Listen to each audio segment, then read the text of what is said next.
I started out in agriculture. This was my own chosen career. I haven't always been doing what I've been wanting to do now, and I never believed I'd be doing what I'm doing now. I wanted to be a farmer, and I did farm for a number of years in Sussex on a very small basis. It was very difficult in the late 50s, early 60s. It was very difficult to make a living. My wife and I were heavily involved in producing children, which is very common on farms.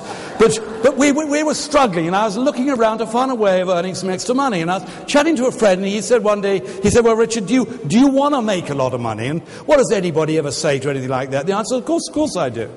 Well, this was the idea. We took 6 eggs, and we put these eggs in a little egg box. We put a feather in the egg box and a piece of straw. I've since discovered this is called marketing.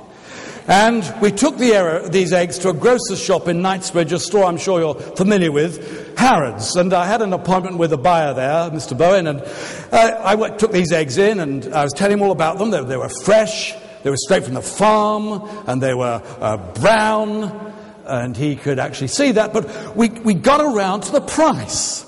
And he asked me how much they were. And these were the large eggs that the packing stations wouldn't take in those days. They were the very big ones. They're being broken out for egg white and egg powder and things. But so they were the big eggs. But anyhow, he asked me how much they were. Well, in those days, the retail price, the selling price of large eggs out of the shops in those days was, in old money, 3 and 6 a dozen. Whatever that is in decimal money, I haven't a clue. But it's 3 and 6 a dozen.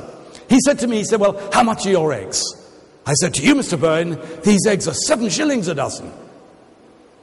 He gave me an order for 300 dozen eggs. And I have to tell you, I didn't have any eggs or any chickens. I was a dairy farmer. But there was a lot of profit. And this is exactly what happened. I borrowed eggs from my poultry-producing friends. We borrowed them, we packaged them. I even had to borrow a Morris Minor van to deliver them in, and we got into business. And then I called in a few more shops, and there was a shop there in Jackson's and Piccadilly, and there was Fulham Masons. Picked up the London Trade. Then we got involved in cheese and sausages and butter. Then I got into retailing, and then I got involved in selling detergents. And I went out to the Middle East and sold steel and Yugoslavian lamb and Greek cement and